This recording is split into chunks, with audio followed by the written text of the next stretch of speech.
Not sure what happened there. I apologize. A little bit of a technical issue on a night. We're going to pay tribute to a very good friend.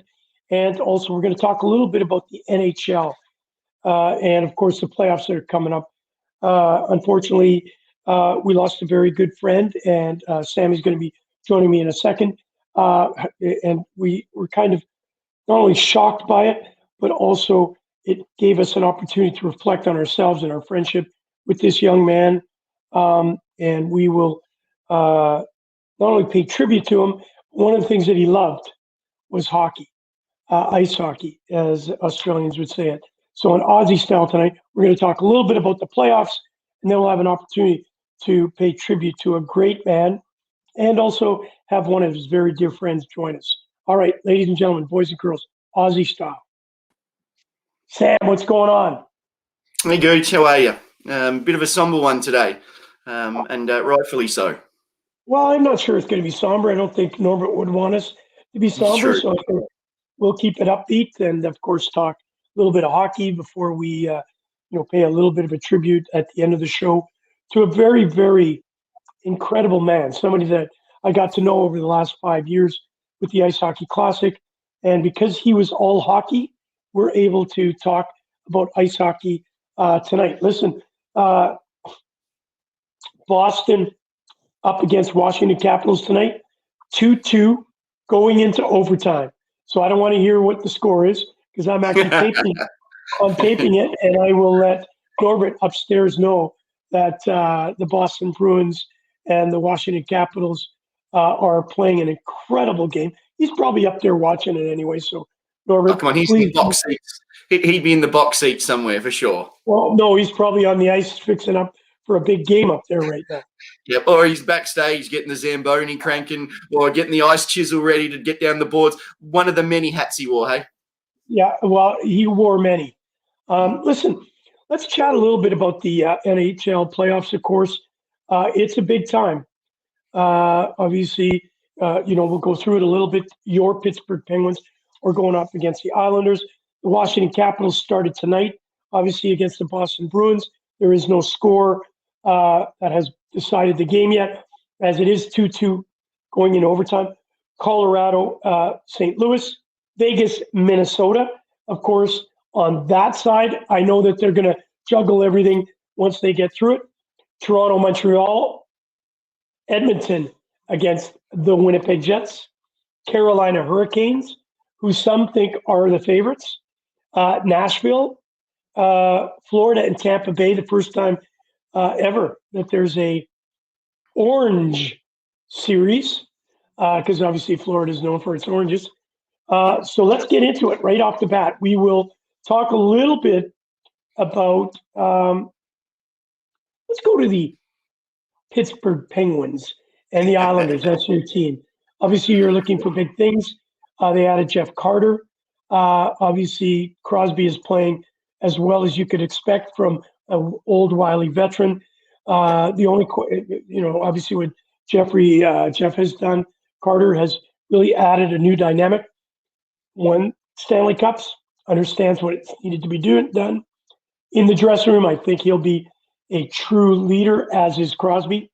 Then, of course, you got Malkin back. So it's almost like getting a trade and him being back in the lineup. Islanders, very well coached. Obviously, we know with Barry Trotz, very disciplined team. They added a couple of pieces, didn't actually turn out the way they wanted. Palmieri has not yet come to stride, but he could in the playoffs. Really quickly, your thoughts on the Pittsburgh Penguins, New York Islanders? I think we spoke a couple of weeks ago. This is that one kind of team that, a bit like the Bruins, can be our nemesis. And I think it's the Barry Trotz style of coaching. And correct me if I'm wrong, but the Bruins, they're unrelenting, and that's what the Islanders bring. Since Trot taken over, it's just been one team I've loved watching. Sad watching Anders Lee not being there anymore. I enjoyed watching him lead. But yeah, look, the Penguins getting their key guys back and that experience in the locker room, and you would know, that's key. You can have all the talent you want, and unless you've got that calm head talking to guys and keeping them on level. When you're down, big deal. We've been there before. We can come back. In a series, 7-game series, it's such a long series. Just having that experience of being there, done that. I think if we can get over the Islanders, many big things to come. But it's a big if. Oh, absolutely. But I think the firepower from the Pittsburgh Penguins will definitely prevail. However, goaltending could be an issue. Yari has been average, sometimes looking very good, sometimes looking very bad. If there's going to be an issue for the Pittsburgh Penguins, it's going to be goaltending.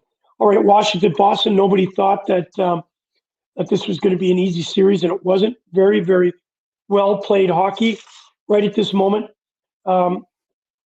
Varlamov went down with an injury, so we will see what happens with the goaltending situation in Washington. Boston's just got a great team, and I'll tell you what, Taylor Hall looks absolutely fantastic in gold, black, and white. Explain that one to me. Explain that, because he's not quite done it in because he was with the Devils. Is that right to start with? Been with the Devils. Sorry, I said that. Varlamov. I apologize. It's Vanacek that was injured. I apologize. Yeah. Thank you, Coops, for waking me up there. Fell asleep for a sec. So I can explain it to you that he is one of those guys. He had a chip on his shoulder, always needing to be the guy, and he just didn't get it done. Partly his fault, partly coaching, didn't fit in the teams. Teams weren't in a position to succeed, and they needed him to be the best at what he could do. And I think going to the Boston Bruins, Bergeron, Krejci, Marchand has taken it away from him, and he can just go and be Taylor Hall, the hockey player. He doesn't have to be the stud, even though he is one. And I think what's happened is those players around him, he knows what type of dressing room he's getting into. He already knows there's a lot of veterans that are going to be able to say, Taylor, that doesn't fly here. And so that's what it's about. Taylor Hall sees this as his best chance to resurrect and really reestablish him as a bona fide good player. Great player, he'll only build into that. Star, which he should be, he'll be built into that. And that's what Bergeron and the likes will do for him. And where do you think this will go with the Bruins and the Caps? I mean, if I'm the Capitals, I've got a kind of what's it called, the ace up my sleeve. Having Chara there and that whole kind of when they drafted him across, surely that team is just wanting to make sure they get through the Bruins for Chara, let alone their own personal glory. But there would be that bit of personal. Or is it too far past in that season? Is that not even coming into the equation? No, I wouldn't think it's I do not believe it's going to be a situation where Chara is going to be a big, huge difference maker. Listen, he's good. He's big. I just don't think he's going to be the key factor. The Tom Wilson story is still lingering around. Scored a nice goal tonight already. Maybe if he just plays hockey, he's going to be a tremendous asset to them. I think this series is going to come down to, obviously, Ovechkin, Bergeron. The best players on each team have to be their best players. And if they're not, it's the team that doesn't have their key players playing at the top. Listen, they're going to have to roll 4 lines. And so I think it's going to be the team that comes with all of their assets, and those assets play to the level they are. And I think we can kind of take away – Chara's a nice piece, but I don't think he's going to be a deciding piece. So – I'm picking the Boston Bruins coming out of this one. I'm picking the Capitals. I think the Caps. And I think for the reason you mentioned before, if Tom Wilson plays hockey, I think a little bit, even if he doesn't, I think he's got this great knack of kind of getting people thinking about other things. And as long as he can, once that moment's passed and he can get back and concentrate and he doesn't do anything too silly. I see we've got Craig Campbell in the comments as well. He's Craig's kind of type of player. And anyone who loved that kind of stuff that he did, that picture of the 5 guys sitting on the bench with was it the Rangers game? Yeah. Yeah, like that's just that's just a beehive gone nuts there. A lot of over publicity and under either way, but he got them all talking. Yeah, it depends on how you want to look at it, and we don't have enough time for this show. We will do this show. I feel Tom Wilson has put a black spot on the NHL. I don't like that type of shenanigans. There's no room. It takes away from the game itself. When you have Connor McDavid and Austin Matthews, Bergeron, Ovechkin, he put a display that brings us back to the old, not to the new. This game is about speed, integrity, creativity, artful. And I'm not saying, and I love Spoolie, and Spoolie may or may not agree with me. There's no place in the game for that. The disrespect of grabbing one of your stars, and regardless of the excuses, and everybody can make the excuses up, he did take a guy and throw him against the ground that did not have a helmet. Unexcusable. He can make up all the reasons in the world. That is what is disrespectful to the game, and the game disrespected us as a fan watching it. They gave him a $5,000 fine. That is probably a cup of coffee for him. So it's important to understand, and you're not close to it, so please, this is not a slight on you. What he's done is he's opened up a situation for, now what do the Rangers do? Now they're going to play against Tom Wilson next year. Is everybody in that division need to get another Tom Wilson? Or are we now going to have to protect our star players? That's not what this game's about anymore. Star players should be able to show what they do. Those are the guys, Panarin, who everybody said he didn't, but he could have put him out of the game. That could have been an ugly situation. That could have been an Ace Bailey situation where that player dies on the ice. And nobody's taking that in consideration. Everybody's saying, well, look at what it did. It brought cameras to the place. It brought, I think one of the players said, it's been the best entertainment value for the National Hockey League. Man, if that's where we're going, I don't want to be a part of it. That's my own personal gut feeling. All right, listen, let's go to, so you got Washington, I got Boston. Colorado, St. Louis. Colorado.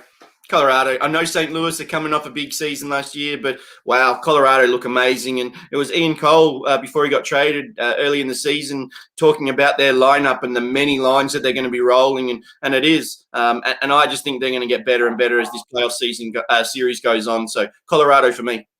All right, I can't disagree. I think St. Louis is just not playing very well.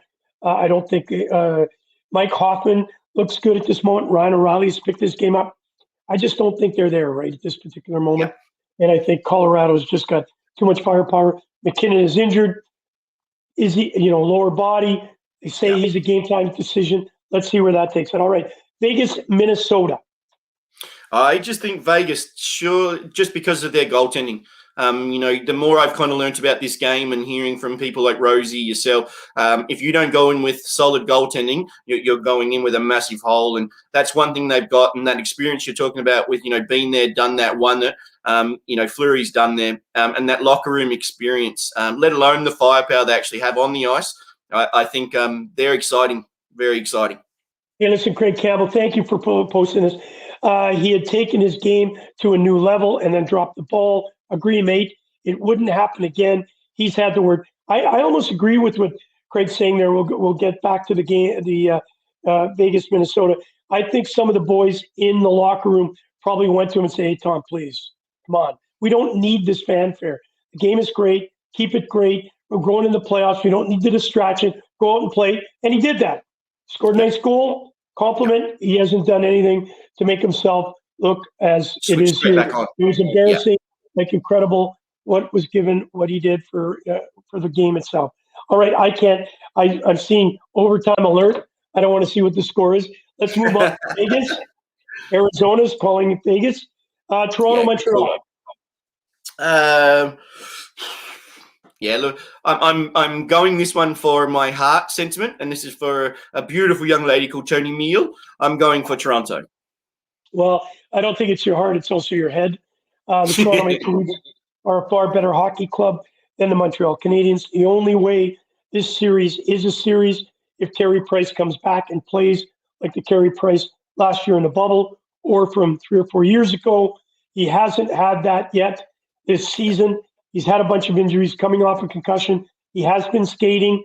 And so I now think that if he comes into play, there is a chance that if it goes longer than 6 games and it goes into the 7th, there's always a place for an upset.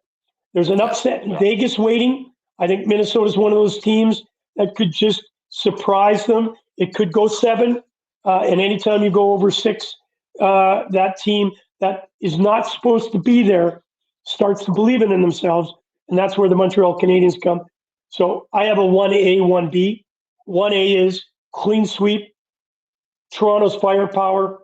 We don't know the goaltending situation for the playoffs. That would be my concern there. If it goes past 5 games, then I would start to be concerned for the Montreal Canadiens or for the Toronto Maple Leafs, because that means Price has put them in a position to be there. And so I'd be concerned there. So I'm going to say on my 1B, Montreal beats them if it goes to 7 games. Gouche, with that, if Price doesn't come back, are we a chance of seeing our young up-and-coming Mr. Primo coming through in the goals? Yeah, he would be a backup. The chances of him playing is only be if Allen is needing a rest. But at this time of the year, you run with a hot hand. So they're going to go with Allen until he falters. Yeah. And then, of course, Primo will be called upon to, and I would think it's Primo. I don't know. I didn't look at the rosters. We're doing that tomorrow. I would suggest he's going to be the 3rd goalie in line. But, anything can happen. So I can't necessarily say that. I think Price is going to be back. I think Price is going to be just wonderful in a situation where he's a money goaltender, not over the dollars that he's making. He is there when he needs to be. And I think this is a classic example. Pressure all lays on Toronto, and we know where Toronto has been with any of the pressure games. Just ask the Boston Bruins over the past couple of years. Good. Just a quick one on that one. Say, for instance, you've got Caden Primo, who's been playing for the last, say 8 to 10 games leading up to the playoff series. Say he's got a hot hand, and then Price is coming back in. Coach's hat on. Do you stick with that hot hand that's going with Primo, or do you automatically bring back Price, who's just quality? Well, yeah, and the chances of them, it would be more like we're looking at Allen before Primo. For Primo, they would certainly be cautious. One thing you don't want to do with a goaltender is ruin his confidence. It's a tough, putting a young kid in that type of position. It's not that it can't be done. Look at Jack Campbell came in Toronto and just electrified us with breaking a record. Then he fell off a little bit. He's come back. I just think you got to be very careful with the psyche of a young goaltender. Older goaltenders can take the pressures. I just think it's something that they got to be careful. They got to think about more than this year with Primo. So I'd be careful and delicate with it. Obviously, Aaron Kuzak's saying Toronto, hopefully. Hey, Carolina, Nashville. I don't even think this is the discussion. Yeah, look, Carolina, it's going to need Nashville to do something amazing. And I guess that would be the upset of the final series if that can happen. Never say never. But, I think that one's the one we can pencil in already. Yes, Brendamere has that team playing exactly like he. Very disciplined, very structured. Brindamore. Yeah, Brindamore. What did I say? Yeah, Brindamore, whatever. Anyway, you had that Aussie accent on there. Yeah. No, it's only my 3rd show, so I'm a little tired tonight. I think that's the way they play, and I think it's really important that Nashville, I don't even know what they could throw out there to combat the Carolina Hurricanes. They're just playing like a family. They're playing like their best buddies. So I think it's going to be quick. I think it's going to either be a sweep or 4-1. We talked a little bit about Florida-Tampa. Of course, it's going to be exciting. I'm going all the way with Florida. How about yourself? I'm with the Lightning. I'm actually thinking they're going to get through and put a run for a back-to-back. I just like the way they go about it. Hedman, I love. I just love that stability back there. I'm going to go against you with that one. I'm going Lightning. And you know what? The situation is Hedman is going to have an operation on one of his feet after the season. How much is that going to affect him through the playoffs? Kucherov is back, but he hasn't played for ever. That And unknown. you just can't get into that level. It's not a light switch. I'd be concerned about that. And we don't know where Stamkos is. Yeah. Not having Hedman at 100%. Kucherov, we don't know where he's at. Stamkos, questionable. I think it's going to be a little bit too much firepower for the Florida Panthers, adding Sam Bennett, who is just a gutsy type of performer. I'm really looking for him to have an incredible playoff. And then finally, of course, we've got to go to Edmonton. Winnipeg, your thoughts before I give you my quick ones. Well, I mean, we wrote off the Jets kind of, a while ago, and their last couple of games, or so probably the last 10 games moving in, they've showed some serious kind of toughness, and they're ready to go. If the Oilers don't start well, if they jump them and, go 2 up, the Oilers with so much pressure on them, and you're in that position, and they seem to get to this finals, and, the biggest thing that kills the Oilers is the Stanley Cup finals at the moment. So they need to get through this series and have a good one for them to actually move on. If they just get through okay, I don't see them going further than China round 2, even if they get through round 1. Yeah. Well, I think in this particular series, we're going to see Hellerbuck. They will go as Hellerbuck goes. Right now, he hasn't had his greatest season. Still have some pretty good, impressive numbers. Mike Smith, as we see here, the number one factor is going to be goaltending in the playoffs.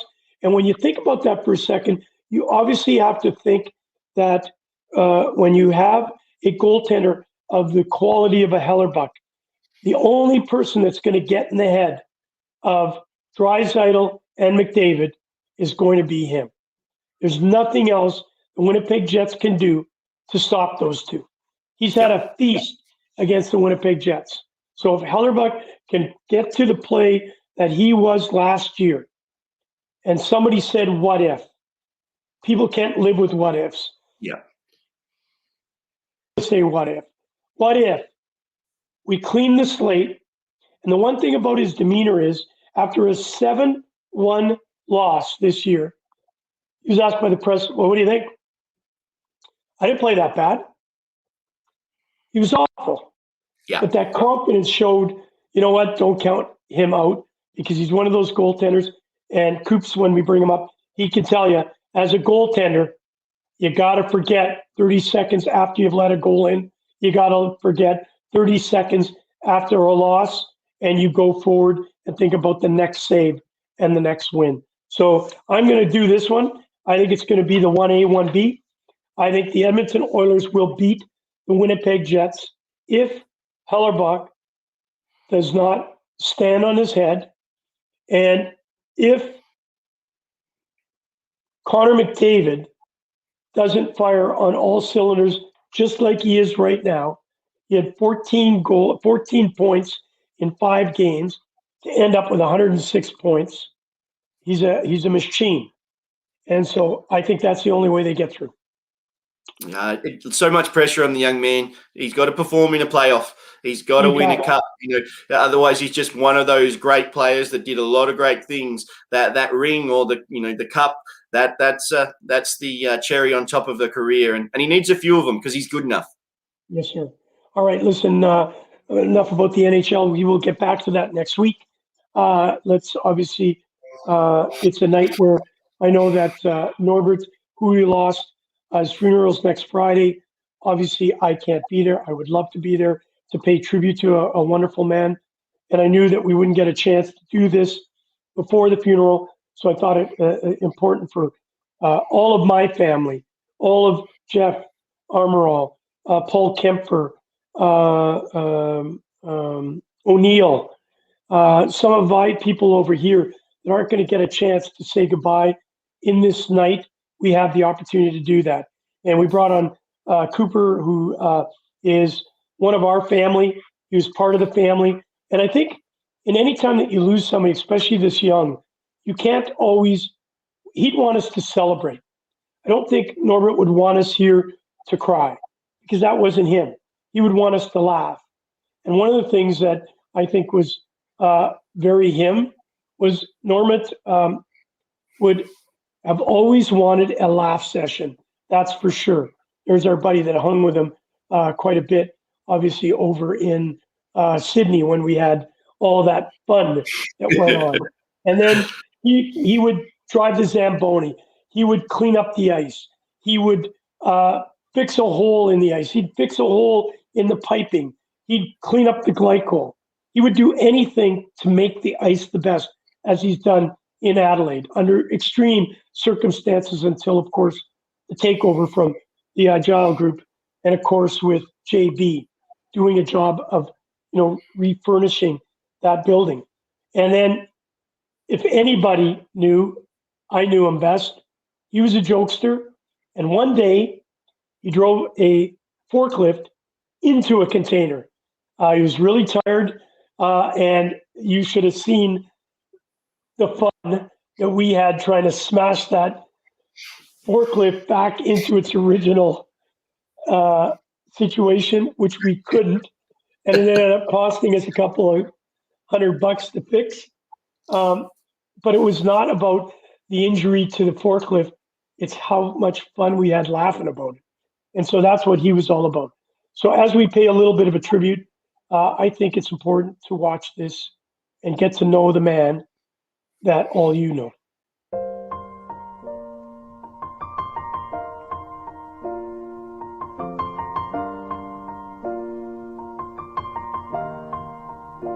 It's been a long day without you, my friend, and I'll tell you all about it when I see you again. We've come a long way from where we began. Oh, I'll tell you all about it when I see you again. When I see you again. Damn, who knew? All the planes we flew, good things we've been through, that I'll be standing right here talking to you about another path. I know we love to hit the road and laugh, but something told me that it wouldn't last. Had to switch up, look at things different, see the bigger picture. Those were the days, hard work forever paid. I'm not sure what happened there. There's the man. There's the legend. And here's the Coops. Coops, what's going on? Hey guys, how are you? We're not too bad under a somber, as he would have put it, very well, Sam. But you're looking really good, and I know you're looking good for Norbert. Thank you. Yeah. I saw Sam when I got in here, and I said, look, all right, I didn't know we're dressing up, but I'll go dress up. So, Well, that's dress up for Sam. I've never seen him in a collared shirt. I know. Oh, yeah. I had the cricket presentation last night, and I just haven't been to bed. That's all. Yeah, there you go. Well, I saw that early this morning. Hey, listen, here's a great statement from Aaron Kuzak. He was a superstar, the great man, Norbert, gone away too soon at 46. We will miss the big man on tour, that's for sure. That's the one comment I got from Jeff Emerald here in Paramount Ice. He said he was good at everything. Like he'd cook the food for us at the restaurant if we didn't have a cook. And that's Norbert. He was just one of those guys. Because you knew him well, you toured with him, obviously with us for the Ice Hockey Classic, but also knew him very well in Adelaide. Tell us about the man that we've just lost. Norbert was just he could, like you said, he could do anything. He was always there for absolutely anybody who needed it. If someone needed money, he would be the first one to offer it up. If someone needed help fixing something, he's there. If someone just needed someone to talk to, he was there. If he needed to laugh, that was his number one thing. Everybody who knew him knew he loved to laugh. He loved to make people laugh, and he loved to just be around people. He loved the ice arena more than absolutely anything, and anybody who knew him knew that. If something went wrong, you'd call him up. He'd be there in half an hour. It didn't matter what time of day it was. He'd drop everything and he'd be there. He was just that kind of person, and just wanted the best for absolutely anybody who came across him. And just his personality, it was just bubbly. He was always laughing, always smiling, and he was just an all-around great man.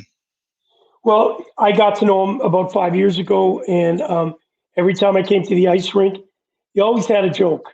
There was always joking around. So when I got into the Adelaide Ice Arena, he was always making you feel welcome, like it was his home. He owned that space. He knew absolutely where every screw, every bolt, every crack. He fixed that ice like it was a fine wine. He did everything possible under very extreme circumstances, and this is no slight on JB and the boys because they weren't there probably about 4 years ago. We had came in with Jeff and Paul Kemper, and the place was a disaster. The ice was completely a chaos, and it was still running. The machines were bad. The runs were awful. And the only reason why it was together is because Norbert was the glue to put it together. And so I think 100%. we've lost a lot more than just a good person. We've lost somebody that showed us character, discipline, dedication. And that's what I think I learned from him in everything. He was like that. And the one thing that he was not good at was making coffee, because we all know Gouche loves coffee. He would get back there and wheel me up when they're in the cantina. I finally have to say, listen, Norbert, is there any possible way you could ask the young lady to make me coffee? This is oil in a car. That's what he did. Yeah, he was not good at making coffee. He'd make himself coffee and then tell us how crap it was, and then we'd be like, "Why?" And then he'd come back 5 minutes later and make himself another one. Like, So Sam, I know that you were around the rink, obviously, recently more than ever. Always a smile. I don't think I ever saw him in my time with him. You guys may have seen differently. I never saw him upset. I always saw him with either a smile or that grin that he's got. You know, when you first met him, when I first met him, even Tony said, "Wow, he looks like a grumpy bear." Yeah. It's that grin that's always on, and it can turn so quickly to a smile. Talk to us about that, Sam. Well, my actual first meeting with Norbert was we were at I think it was an adrenaline game, and you know how Norbert's so welcoming of his friends, and like you say, he gives the shirt off his back. So I'd not had much to do with Norbert. I knew who he was from knowing Kane, but just knew he was the ice dude kind of thing. Well, I'd been sitting at the cafeteria waiting for a couple of sets of chicken nuggets and chips, and I kind of watched them get put to the side, waiting for me. And all of a sudden, Norbert's up there, and he's got with a couple of his friends, and he goes, "Hey, you guys hungry? Here, grab some of this." And he started handing my bloody food away. And I'm just like, Jesus, if you weren't kind of that big and that mean looking, I'd have a crack right now. But the funny thing was after that, right, so we got to know each other more and more. And I had this, I hold a grudge. So I'm thinking, geez, that prick gave my food away. Probably 6 weeks later, when he's met Marnie and he's kind of worked out the link with Gouche and all that stuff, and all of a sudden family made sense. And I told him that story. 15 minutes later, up in the stands, hand-delivered chips and nuggets to make up for this moment. It was the last thing I ever expected, and that judging a book by its cover, which I absolutely did at that point with my first meeting. But then it was like, no, give him another chance. And by goodness, the next meeting was just, he blew me away with his heart. And that was the man, if you got past the look of that fearful, it's like the German Shepherd we own, if you go and pat him, he's actually beautiful, but, you don't want to. This man's just, he did everything and anything. And he was probably not happy he wasn't doing enough. Yeah, that's spot on. Like, I've told everybody, there's Norbert, and people see Norbert as this big scary. Like, I'm guilty of it. Before I knew him, he was this big scary guy who sat up in the office and gave everybody ice time, or didn't give people ice time. Didn't want to talk to him, was scared of him. And then I went away to Sydney with him, and that's where everything changed. I knew Norb. I didn't know Norbert. I knew Norb. That's the other side of things. He's this big teddy bear who wouldn't hurt a fly. He's amazing. So here's a great comment from Aaron Kuzak. Of course, we all know Aaron has been instrumental with the Ice Hockey Classic, as have you, Coops, and now our new buddy Sammy's getting on team. Losing Norbert for me was more than just a buddy and a partner in crime, because he was there at all times when we had it. And this states it best. Stay smiling, kids. We will. One thing with Norbert, he always had that welcoming smile. And he had that mischief smile, too. It wasn't, you knew when he was smiling, there was something going on. And when the chips went down, Norbert was on the next flight to help us in Sydney. Absolutely true to testament. We were in a little bit of trouble. Coops, you were there. You were watering, and we had a big, huge problem. And, of course, he was on the next flight to come and try and get us out of it. And I think this is the best statement that you can ask for. He's going to challenge us to be better at what we've done and what we're going to do. So I'm blessed to say that I believe in that. I think he is looking down on us, and we will be better. And I know, Coops, you've taken it really hard, and you should, because he loved you like a son. Like you were his proud moment on tour, and he babysat and made sure, hey, make sure Coops got food. Hey, make sure Coops got this. And so he was just one of those guys. And I know you do it for anybody, but he just cared so much for you, Coops. So you know what? In his name, we're going to carry on, and we're going to make sure it's a positive from a very sad moment. Behind, obviously, Sam is a very special moment. I thought JB and the whole Adelaide and the Agile group, the whole ice arena, I thought that was a very, very wonderful tribute to him, seeing his wife, you speaking so eloquently about him. There is pain, but yet in that pain, there is joy. And the joy is, and I said this in one of the things that I wrote when I saw somebody said, it may have been you, Coops, that said, life's not fair. We can look at it on, and this is no criticism to anybody, because as you know, I've lost a lot of people in my life that I love dearly. And I think when you think life is not fair, what life would have been unfair is they would have never given us Norbert for even the short time that we got to have him. And I think that's what we have to look at upon this. And that's what we saw at the rink. And that's what you see every day when you talk about him. Everybody's got something positive to say about him. And the fact is, the things that they're saying about him, we know it's true. Sometimes people just say, oh, I know how you feel. Or, man, he was a good guy, even though we knew he wasn't a good guy. But if you hung with Norbs, you knew everybody would fall in love with this guy. Coops, if just for Gouche's perspective, I caught up with JB through the week at the rink, and I guess one of the things that makes me always take hold of someone that had massive impact is your big tough guys. How they handle it, and JB, I gave him a hug, and he broke down instantly, and so that emotion running in like a big Brownie, big fella. I'm not sure if you know Brownie, Gooch, but he's kind of another one of the whizzes around the ice arena. He's kind of the IT dude. Just kind of dropped to his knees on the ice, just no one around, and just broke down. And then on the cooler, funnier side, JB's sitting in one of the change rooms, and he's over to a corner, and all the gear's hanging up over to the right. All of a sudden, a helmet just jumped off, hit the chair, and bounced straight over onto his lap. And like the other guy in the room, he goes, "Do you see that?" Yep. And JB just turned and goes, "All right, Norby, all right, that's enough. All right, he's up, big fella." So he's still there, and like when you said, he knows where every screw and every bolt is. I don't think he lifted a list for where they all are, so he still needs to let us know where that stuff is. Exactly. Really good point from Aaron Kuzak. Obviously, being miles away and not being able to be with you guys we both, Tony and I, talked about it. It's shocking to be, if nothing else, because I won't be able to see him again. It's just, and that song is so indicative of the way all of you feel. But what you allowed us to do, and I know, Coops, you did a great job in posting pictures. I went through all of my pictures to try and find, I know there are pictures from the Ice Hockey Classic. I saw him with, one of his favorites was Dave Hansen. I saw it on his Facebook page. I called Dave and Dave knew exactly who he was. It was pretty tough not to know him on the tour.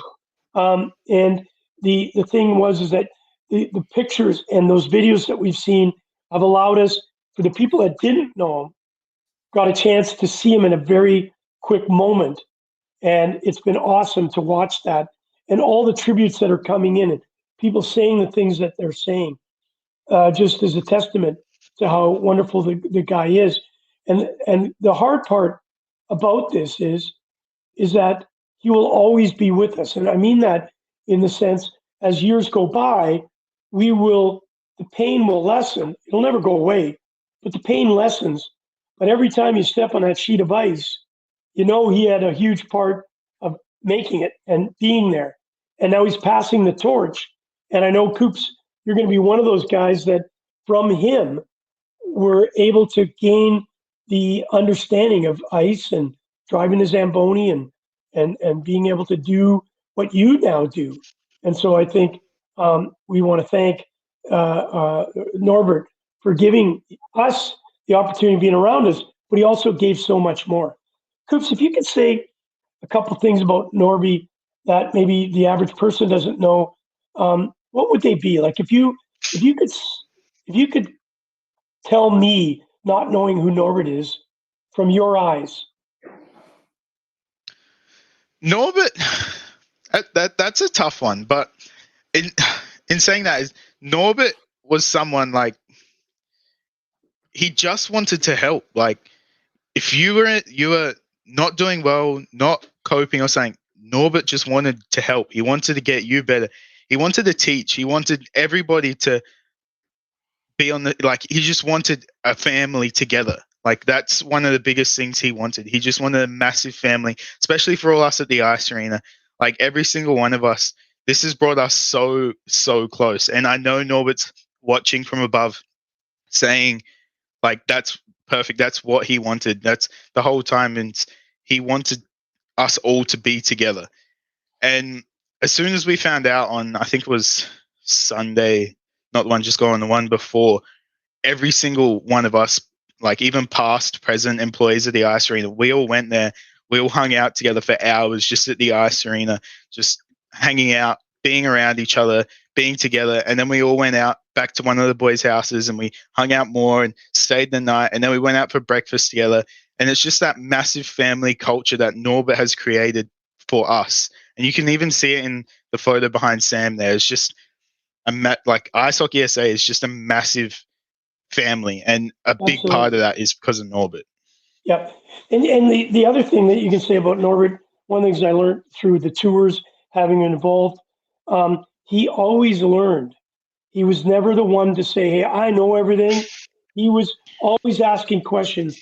He would contact us at all times, even while we were over here. Hey, Gouche, can I talk to Jeff? He'd always phone me to see if he could talk to Jeff. I said, here's his number.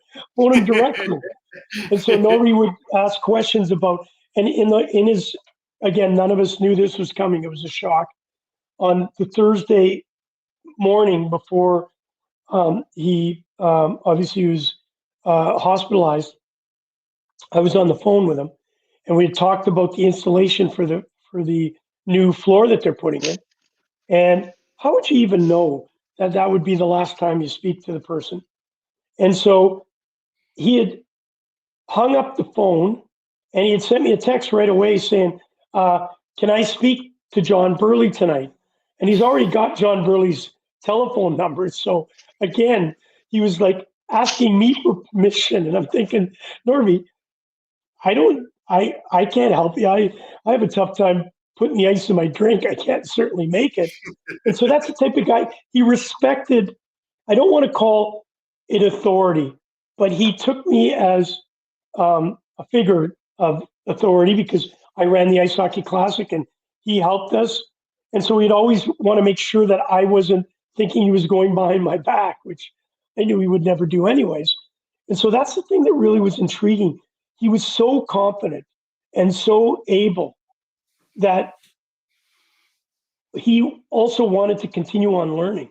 And I think that's a testament to his, not only him being a wonderful man, but somebody who was really caring for the ice to make it better so that Marnie in the future will have ice that she can skate on that she's so proud of. And you, Coops, as a goaltender, you know how important it is to have good ice. He invested more than anyone I know, and that's including Jeff. And Jeff's really good at what he does, but he would invest his heart and soul into it. And so, Sam, you've seen the reaction. I don't know how long you've been on the scene at the Adelaide Arena, but you've seen the tremendous outpour of love, but also gratitude. Tell us about that from being, if you want to call it, the newbie. Yeah, I mean, two things on that one. It was Norbert who kind of explained. I was walking to the rink as I normally kind of would, and the people working behind the counter and running the ice, and Coop will have to help me out with some of their names, but some of the younger men that play ice hockey and normally, little wave high. And then the more I started to do with Gouche, I walked in one day, and the men, some of the young men, like just waving. I said, "Hey, how you going there?" Hi. And it was very strange, and we got around, and then all of a sudden, I think it was Taylor. I can't remember his first name. Same kind of thing. It was just like, "Oh, hey, yell out if you need anything." And I was trying to work out what it was, and then Norby came up, and I said, "Norby," I said, "have I done something here? Like, what's going on?" And they said, "Oh, no, these guys just worked out that your Gooch is kind of number one boy at the moment." And so now they're all like, "Oh, we've got to be careful around him because he's Gooch's boy." And he explained it so funnily to me and put it in perspective. But that was kind of what he felt to you too. That whole admiration of what you bring, not for any other reason than, one, grow the sport to help the arena. And so you're very similar, but I understand where he sat with that. But now walking in and having a lot to do with the committees and the parents, everyone knew who he was. Everyone loved him. And I didn't know that he was so well revered there.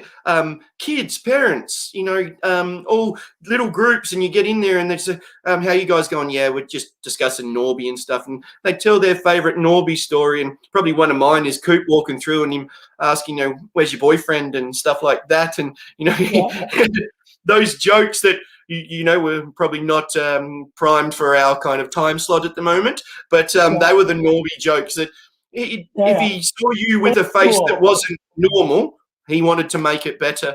And that just encapsulated. He just wanted you to be better. Well, he's old school. There's no question. And Coops, Sam, my boy, Coops, you're like a son to me. Sam, you're not like a son. You're like my bud. Coops like a son to me, and I just love hanging with him. And I can never forget that night at 3:00 in the morning. I get the call, "Gooch, I think we're in trouble." And I had only had maybe half an hour sleep, and I came over there, and there was Coops. He was left with the responsibility of keeping the rink afloat, and the water going everywhere. He says, "Gooch, I think we have a leak." I said, "What do you mean? Look, everything looks great." "No, we got a leak." And I'm looking, I'm on the main floor. "Oh, what are you talking? Go downstairs." "What do you mean go downstairs?" "We're in the fourth floor on the convention center at the ICC in Sydney." I said, "Okay, Coops, I'll go." "So did you come with me?" Yeah. Yeah. And the security guard, we had to get the security. So we go from the fourth to the third. There's a couple of drops. Nothing wrong here. Coops, you're making this up. Let's go to the second. We get to the second floor. Oh my God. In front of me was Niagara Falls. There was a clear window. We couldn't see through the window. There was so much water coming down. And I said, "Oops, I think we're in trouble now." And the rest is history. Hey, listen, we would have never had that experience had this not happened, and become closer and bonding. And sure, it was a mess, and people got upset, and we're still dealing with all that. But Normie just took it in stride. "Hey, let's clean this place up." He's got a mop. It was like taking a knife to a gunfight. We had all this water. We got a mop. But I think that's where Coops, I know this experience and the loss of Norby is going to be hard on all of us, but the experiences that we had with him will have educated us, and that we'll never be in that position again, because I'll make sure that we have a better liner if that was what the issue is. But I think you can say from that point on, he really took us all under his wing, and he made us feel comfortable, even though in a time of disaster, he cracked jokes when we needed a joke cracked. Yeah, spot on. I can't really repeat many of the jokes him and I had because people would be offended, but that was just one thing. No matter what, every time I saw him, he had something, had a little dig at me, had something to say. But most of all, he loved his Tigers. He was a massive Tigers fan for us in Adelaide. That was his team. His son, Kane played for the Tigers. Norbert played for the Tigers. And every time he would just give me so much crap about not playing for the Tigers. And he would ask, oh, did the Tigers win this week? No. And he'd be so upset. And then he would just walk in and crack some joke and walk back out. And he had this, I remember distinctively, one of the last times I saw him, it was me and another one of the young guys, Mike. He's fairly new at the ice rink. And he was working the bar. And it was me, Mike, and Norby, just us, after one of my games, and he loved the basketball machine. That was one of his favorite games in the ice arena. And he goes and grabs a ball and he pulls his pants down so you see his underwear, and he's walking around like he's a gangster, like he's a basketballer, and he's shooting hoops, and then he walks all the way to the Zamboni doing this little gangster walk. And then it was just hilarious. There was so many times, well, I can't remember how many I've just been on the floor with stitches laughing because he's so funny. Putting up the curtains on the ice rink. Got all these black curtains around the rink now, and he's up the very top of the ice arena on the scissor lift, fully extended out, hanging over. The whole thing's shaking, and he's looking at me like he's going to cry because he's that scared. He's leaning over on one leg, trying to use the staple gun to put it up. And he loved Borat. Borat was his favorite movie. He was always quoting Borat. He loved that movie. Yeah. Very nice. And he always put a costume on. He was nothing would embarrass him. He would just be the jokester in the room. And you've seen that in some of the pictures that have been shown. Guys, I don't know if you've seen the video. The guy, Sam was talking about Taylor Brandon, BT. He made a really good video. I don't know if you've seen that one on Facebook. And that has a lot of little videos in it about it, and that shows exactly who he was, how much of a jokester he was. And there's a section that's and he wore many hats, and there's just 10, 15 different photos, videos of him just wearing different kinds of hats. He just it was hilarious. But yeah, like you said, he just wore costumes all the time. And he did it at work. He did it to kids would come in. He'd be, normally you'd fire a guy because you thought he was a little wacky in the head. Not him.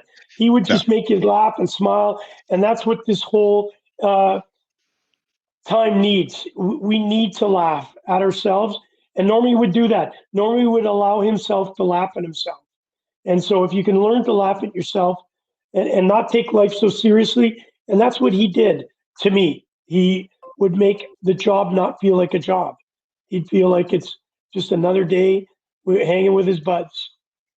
Yeah, spot on. Yeah. All right. Listen, as we wrap it up, if there's, I know it'd be tough, but is there one word, Coops, that you could say about Norby?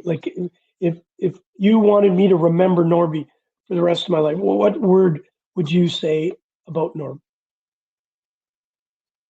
It literally just have to be amazing. Yep. He was amazing at being at everything at the ice rink, making ice, maintaining ice, a person, a father, a teacher, absolutely everything. He was amazing. That's all there is to it. Wow. Sam, the short time you knew him? I think legacy. Legacy is something mainly because that rink was being held together with Band-Aids and sticky tape, and yet he did it and he kept it going. And now with a bit of help from JB and, some funds kind of coming through, that rink now is going to go on and forever. And my daughter's going to play and her kids are going to play and so on and so on. And I guarantee that name will get mentioned on and off through the future. His legacy will go on. And so legacy would be mine for him. Great, great comment from Aaron Kuzak. Loyal, and that's one thing he was. He would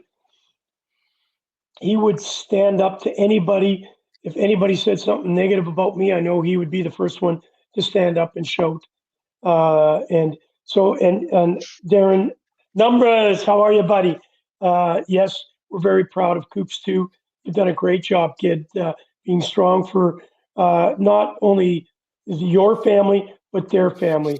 I've never met his wife. I've seen her in pictures. She's going to need you guys, and I know you'll be there for her. It will be a tough time because for all the adulation, all the love we can say that we got from him, I heard only through people what a wonderful husband and father he was. And so please, I know I asked you this before, if and when you see her again, especially next week at the funeral, you know I can't be there. I would be there I will be there with you, Coops. Please take me with you and make sure his family knows how much he's loved and will be missed here in Canada. It'll be live stream, so you'll definitely be able to watch it still. Okay, so I'll watch it. And okay, the one word that I could use, you've covered it. Amazing is probably the one word that you could put on top of them all. Legacy, no question, he's a legend. Loyal, we've talked about determination, dedication. The one word that I find that comes to mind is passion. A person that has passion in life is Norbert. He didn't take the job as a job. He took it as a lifestyle. He didn't work hourly. He worked with love. It was a love that he did. And whether you, as you know, playing pro hockey and you love playing, he took that incredible love for what he did, turned it into a passion. And so the passion from him always rang through. So, Coops, on behalf of all of us here, bud, we know how much you loved him. We know how much you're going to miss him. We will be there with you on Friday. Take solace in the fact that you got a chance to be with him. Because some people don't meet the Norberts in the life. Many people come in and out of your life that come in your life for a reason, to teach you something. And hopefully I've taught you how not to water the floor. He's taught us all something. And when you have that given to you, never take it for granted. Always think of the positive that this man has given us. And we'll be better for that. So, Coops, love you, kid. Be strong. Thank you. And we will certainly see you as soon as this pandemic thing gets over. So I can come there and give you a hug. For sure. Thanks, guys. Okay. I really appreciate it. I'll speak to you guys soon. See you soon. I'll see you in there soon, you and Dad. Yep. Wow. A beautiful message coming from Mari Shaw. Mari, you are wonderful. I've seen the comments you made about Norbert. You know how much we cared and loved him. I know how much you cared and loved him too. Here's what drove Norbert every day at the ice arena, as he repeatedly said to me as Kane was growing up, and for 16 years was, I love this place. And he did. It was, and that's what I said, Mari. Thank you for sharing that. He was a man of love, and he didn't take it as a job. He didn't take a screwdriver and put a screw into anywhere there and think it was a job. He was thinking he was building it for him so he could give it to you. And that's what I find amazing about him.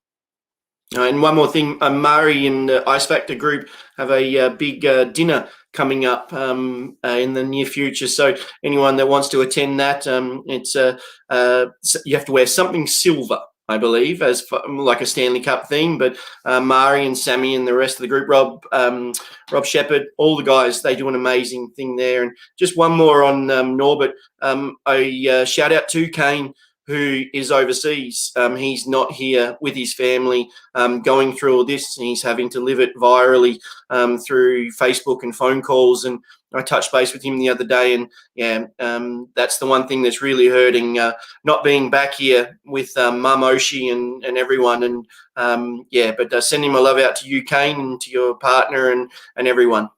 Yep. Can you make sure, I know that Coop said down below, you guys find a way to make sure that Kane knows how much we love him and miss his dad too, and what he meant to us. I think it's important that Kane knows. I know he knows already, but Norbert has touched everyone around the world. Ice World, who we worked with, Martin, was somewhat in tears. Didn't know him that well, but when we did go out, we had a couple beers with Norby, and he just told some of those jokes we can't tell on screen, and he was just one hell of a guy. Listen, we're going to leave it with the film again. I think it cuts off early, but this was Norbert, and you can see in some of the videos. I know the clips aren't that clear, but Norbert, we love you. We'll miss you, and we'll never forget you. You are one of a kind. Rest in peace, Norby. Yes, sir.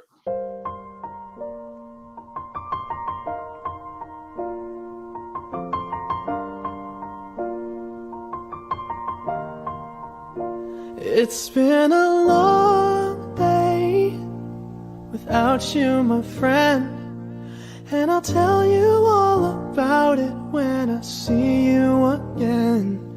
We've come a long way from where we began. Oh, I'll tell you all about it when I see you again. When I see you again. Damn, who knew? All the planes we flew, good things we've been through, that I'll be standing right here talking to you about another path. I know we love to hit the road and laugh, but something told me that it wouldn't last. Had to switch up, look at things different, see the bigger picture. Those were the days, hard work forever paid. Norbert, good night. Good night. All the best, guys.